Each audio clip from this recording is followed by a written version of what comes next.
Yeah, so Adrian and I, like I said, have done some research on weird ecologies and their association with ideas, particularly around re-enchanting and commoning relations with the non-human. And we want to talk. Recording in progress. And we want to talk a little bit today about the research we've done with the Sea Change Project. So I'm going to revisit our framing just a little bit. And we're going to draw on a talk that we presented at the not at the but in the online Association of American Geographers meeting in 2021, based on this research with the Sea Change Project. And the title of the presentation was Tentacular Storytelling, Weird Ecologies, and More Than Human Encounters in the Great South African Kelp Forest. And this research was actually part of the Step Center Nature's Year in 2020 that bled a bit into 2021. So it was part of a suite of activities, all of which are available on the Step Center Legacy website. Earlier I mentioned a paper by Brad Tabas called Dark Places, Ecology, Place, and the Metaphysics of Horror Fiction, which I think is a really great article to start, exploring these concepts, in which, the quote really stands out to me, when discussing relationships of the weird to kind of like phenomenological dimensions of, just existing in the world we live in today. For many, the world has become weird, our reality terrifying. Of course, like Tabas was writing this before the onset of the COVID-19 pandemic that consumed lives in different ways around the world for nearly 3 years now. Tabas was alluding to a deeper phenomenology in the way that many of us experience the effects of things like rapid globalization, as I was discussing earlier, in ways that unsettles people's expectations and our ordinary or accustomed perceptions of time, space, ecology, causality, and agency. Can you shift the slide, please? So when we're talking about the weird, people are probably most familiar with, as Pat mentioned in the previous discussion. Oh wait, no, that's wrong. Sorry, I was wrong. So going back to talking about just the kind of notion of the weird and its relationship to things that we're thinking about.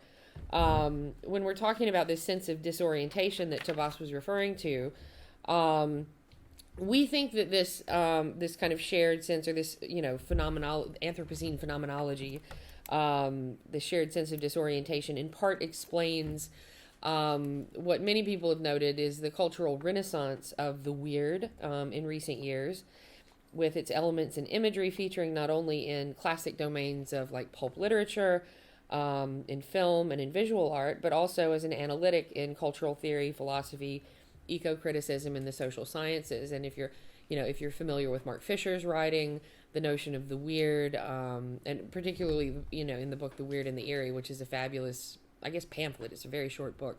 It's really a great read.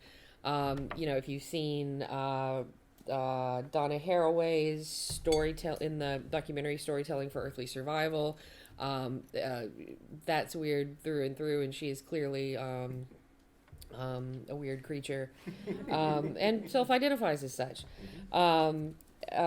Things like, the work of not just Jeff Vandermeer, but Jeff and his wife Anne Vandermeer, who is an editor and commentator as well on the weird, has helped shape the aesthetic of the new century, particularly in recent years. So if you're familiar with the Southern Reach trilogy or the Annihilation film, this is associated with them. Again, like across social sciences, humanities, and popular culture, the weird has seen a resurgence. Next slide, please. And this is art from Tim Zacco from his comic on Weird Ecologies that he produced during the Nature's Year alongside the research that we were doing. Like Pat was talking about earlier, people are probably most familiar with the Lovecraftian version of the weird via pop culture, and this might be, associated with things like slime and tentacles, old castles, and unnameable creatures, and the rise of Cthulhu. Lovecraft is almost universally credited with formalizing the weird as a quasi-genre in fiction. And his style, which is called cosmic horror, has had a vast influence on art and literature and philosophy. Lovecraft was a terrible person. He was a racist. He was a misogynist. He had lots of bad ideas about lots of categories of people. And this is evident in much of his writing. It comes through quite clearly. So it makes sense that some people might really be too quick to dismiss the weird as a stand-in for white supremacy, masculinist sociopathy, and, like toxic masculinity's existential fear of the other and of hidden things within the self. But I don't think we should be so quick to dismiss the weird. Lovecraft didn't invent the weird, and he doesn't own the weird, although he certainly contributed to it and its aesthetic. But long before his elder gods and eldritch horrors, writers like Mary Shelley, Edgar Allan Poe, H.G. Wells, and Ambrose Bierce worked with the aesthetic, atmospheric, and philosophical elements that would eventually come to define the coordinates of the weird. And at the same time, fairy tales, folk tales, myths from oral and written traditions around the world often explore the weird and uncanny realms that exist in and alongside our own.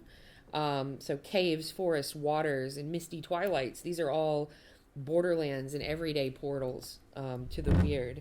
And in this sense, the weird has always been with us and part of our shared humanity. Slide, please. The weird, as I was discussing earlier today, briefly arrives via an uncanny aesthetic, creating a sensation of disorientation. This is how it functions in literature and art. What this does is it decenters the subject, and it unsettles particularly binary modes of perception by which we distinguish between things like us and them, natural and human, etc. Weird works like Alice Falling Down the Rabbit Hole. It's these worlds that become superimposed on each other in weird fiction. For example, are traversed via portals and through processes, like I was saying, of unveiling. And this sense of moving between worlds, or this sense of unveiling that comes across in weird fiction, a really important part of it, especially as we're thinking about storytelling as a method, is that this involves the characters that are internal to the story, but it's a relation that's actually reproduced in the relationship between the reader and the writer because of specific conventions of the style.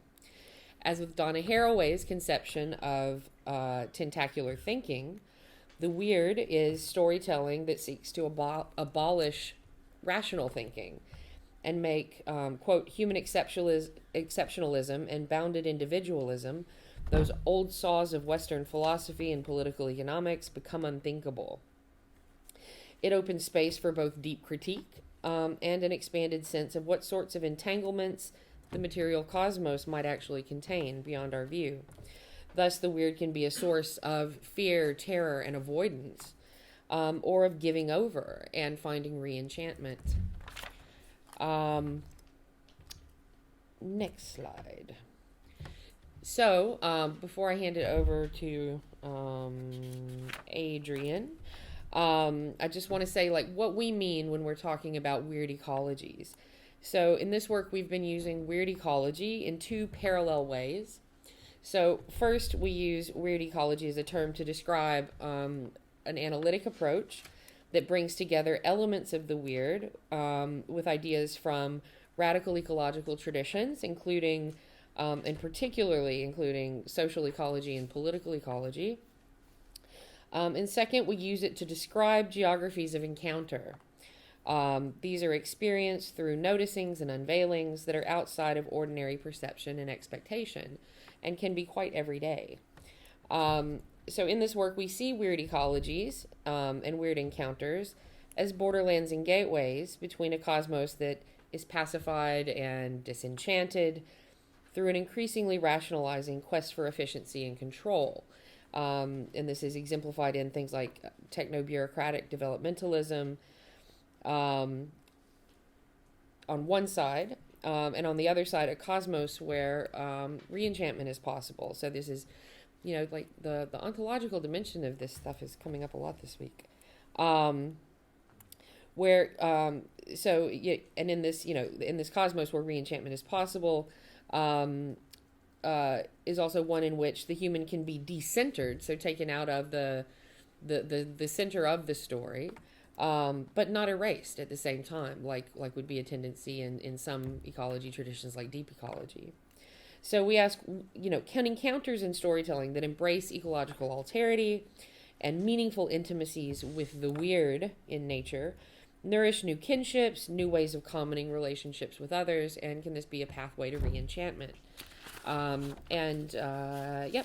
is going to talk a little bit about our research with sea change. Thanks, Amber. So, in our research, we've used weird ecology as a lens for exploring the affective and embodied practices of underwater tracking and storytelling of this group pictured here. This is the Sea Change Collective.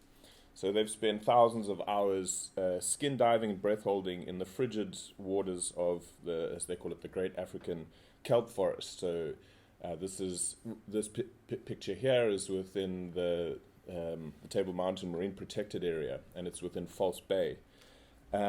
So through daily dives, deduction, ritual, storytelling, and a communal ethic, their efforts have been greeted with some pretty remarkable insights. And their most famous sort of production to this point is My Octopus Teacher, which during the midst of lockdown really enchanted many all over the world around their practice and the particular relationship that Craig, who is central in the project, had with an octopus.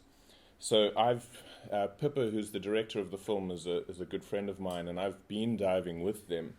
And it's quite amazing to see the way that they go about their work as a collective. They would see their work as grounded in science, but their epistemology is fascinating for the way that it's collectively produced and engages with these different practices of underwater tracking. And as when we hand back over to Amber, we'll see it's also quite radical ontologically. So just to encapsulate the work of the project, Craig puts it as follows. We've broken the strings to the wild. It is my job to fix some of those strings, to build pathways back to the wild in our hearts, the wild in our minds. I'm hunting wilderness, I'm hunting deep ancestry, and I'm hunting the secret lives of magnificent non-human people in the kelp. I'm searching for the wonder that lies in all of those things. And this is this classic understanding of re-enchantment with these ecologies that many would perceive as weird, that are within us and around us. Next slide, yeah. So this is just another panel from one of Tim's comics that just talks about this experience of wonderment. And I've dived with them, and it's skin diving. It's very cold. It can go down to 12 degrees, and it's a shocking experience when you first dive in. I was thrashing around trying to warm up, and Craig said, please stop moving, you're scaring away all the fish. But when you're under there, particularly on bright and sunny days, it's deep in these kelp forests, these towers of kelp all around you, with carpet sharks and perhaps even great whites patrolling out on the edges. And it's a visceral experience. Your endorphins are firing. Physiologically, it's actually really good for you. And there's many converts in Cape Town after this, including Ben Cousins, who does this all the time now. And particularly after the movie, it's really surged, skin diving. Next slide, please. So, in their underwater ecology, they practice collective arts of noticing and storying. So, the sea change practice what they call living science through noticings and unveilings, and encounters that their method of collaborative underwater tracking facilitates. Their experience building across cross-species kinships through familiarization and respect, and represents something of a re-enchantment and an ontological shift where borders separating the human from the animal worlds and the terrestrial from the marine seem to dissolve. Next slide, please. So this is a map that they've produced of this connections in this underwater ecology, representing a cartography of species and movements. And it's pretty fascinating the kind of in-depth knowledge that they gain diving day to day and the kinds of short stories that they share with each other and then track back to the science. They're really good at tracking, and it's adopting some sand bushman practices, which Craig had engaged with on a previous documentary of his in a previous life. But I've been with them when we've tracked an octopus, and they were following different shells, and then they told me, dive down, it's there. And I dived 3 times, and I couldn't see it, and it was right in front of me. And finally, one of them came with me and showed me this amazing octopus sitting right there. Next slide, please. So, reminiscent of Bushman cave paintings and Haraway's cat's cradles, both of which highlight interconnections and transliminarity. I think this quote speaks to, this is Keeney, 2003, says, when you look at an octopus, it appears to be completely alien, but you're actually looking at yourself. We are woven from the same fabric, and you can make a connection, and it brings you closer to oneness. So they're very cognizant of deep connections, ancestral histories. They're interested in evolutionary biology, and these kind of radical connections between species and within different environments are really key to their collective practice.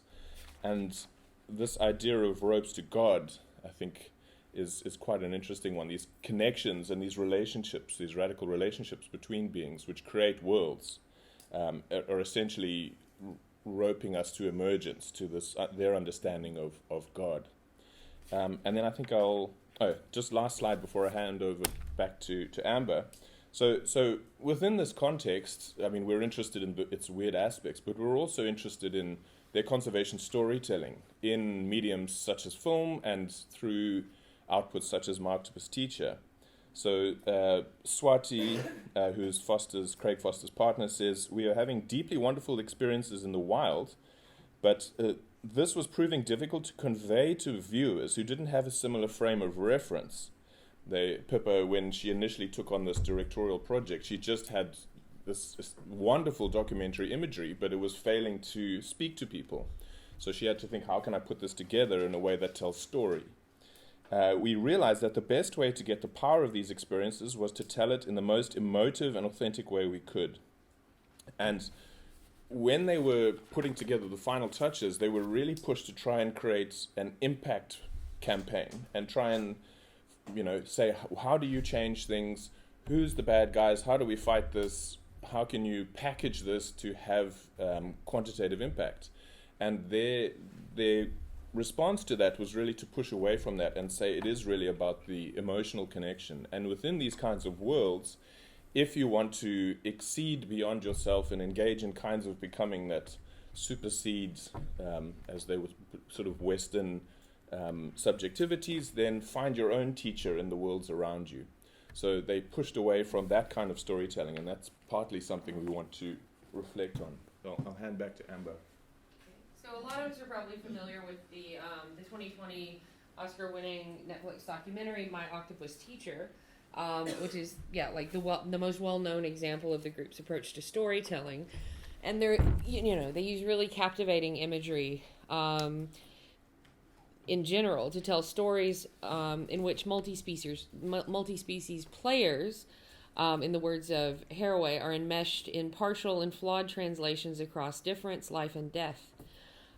This film in particular presents the story of Craig Foster, who over the course of a year of daily free diving befriends an octopus and becomes part of the story of life and death in the kelp forest, leading to personal transformation in the context of the story in his own life, as well as in his sense of being in nature. The documentary, we could talk about Craig, but we won't do that because that's what the documentary is about.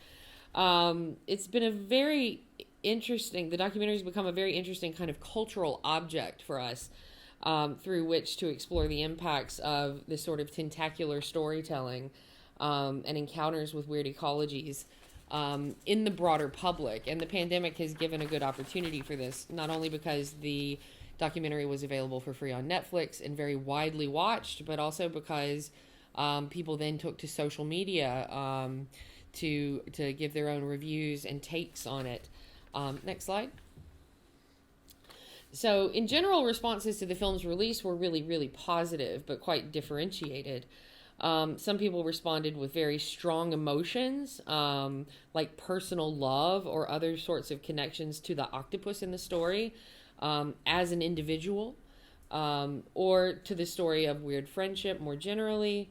Some reported being so moved that they found themselves crying all night after watching the documentary, or feeling emotions that had become unfamiliar due to the numbness of lockdown and living in the pandemic, or feeling, their, ongoing depression or feelings of burnout. And these are just a few screen clips from soon after the documentary's release that captured some of these things from just regular people, but also, like celebrities like George Monbiot and Zach Braff. People who more than their friends know their names. Some of the most interesting public response was in reaction to a Twitter review that was penned by Sophie Lewis, who is a queer feminist theorist, geographer, and journalist, known for her writing on cyborg ecology and reproductive politics. Sophie had watched the documentary with friends while tripping on acid on a rainy night in lockdown. And the review began with a description of the documentary as the moving story about, quote, a straight man who has a life-changing erotic relationship with a female octopus, before taking a deep dive into what another aptly referred to as, quote, octopus queer theory, exploring the boundary-dissolving alien intimacies and the sliding suctions of octopus eros. The review sparked something already brewing in the Twitter cultural soup around the film that quickly escalated into a cephalopod sex panic and became known in some circles as Octopus Gate. This itself generated a range of responses, from indignation that such a wholesome film would be seen in such terms to the propagation of rumors that the film involved actual multi-species sexual acts as humans would identify them. Next slide, please. Different types of reactions map onto the weird and thinking about weird ecologies in different ways. Encountering weird ecologies through this approach to storytelling can, to say the least, evoke strange interpretations and strong negative reactions, including discomfort, revulsion, and accusations of perversion and bestiality. Watching a guy bleep an octopus every day for over 300 days was both weird and interesting. Hashtag my octopus teacher. Dude, same. I feel like I cannot be the only one that feels like he's sexualizing their, quote, relationship. And then, the picture of the knife was just a YouTube video that was probably about an hour and a half long, but the only image was this guy just flipping this knife back and forth. And then about halfway through the video, he started talking about his reaction to my octopus teacher and said, I stopped halfway through because it was getting a little creepy. So next slide, please. What was causing these sort of responses? Sophie Lewis and others have since drawn attention to the parallels between developing real intimacies in nature and breaking down boundaries between worlds. Kind comparing the words of the fictional shell diver in Hokusai's famous 1814 erotic painting to Craig Foster's description of a moment in the film when his octopus friend nestles unafraid on his chest. Quote, he says, quote, "The boundaries between her and I seem to dissolve." Lewis points out how, just as the shell diver's intimacy was, quote, "a horror and a tragedy to the gaze of 19th century white people," intensely negative reactions to the intimate friendship between a human and an octopus might say a lot about the current juncture. As Lewis said in a recent interview, optimistically, one might speculate that any cephalopod sex panic right now is indirectly linked to the lockdown-inspired fear that these radical horizons suddenly are on the table, that things won't go back to, quote, normal. What if one of the ingredients of the brouhaha was an unconscious recognition that boundaries have irrevocably been breached? Next slide, please. While this research is ongoing and this is very preliminary, what we found indicates that the range of reactions that are observed in response to this approach to storytelling reflect deeper and underlying politics and contestations, of course, around binary ways of thinking, human-nature relationships, and multi-species intimacy. And this indicates that embodied experiences and interspecies learning can be a really powerful and possibly positively re-enchanting vehicle to help others see the world and their place in it in new ways, but at the same time, it can be a source of fear and avoidance that reinforces people's existing prejudices and issues and deeper conflicts and contradictions, which within dominant cultural threads as well, and particularly ideas about what are the proper sorts of relationships, not just between people and non-people, but also between types of people as well.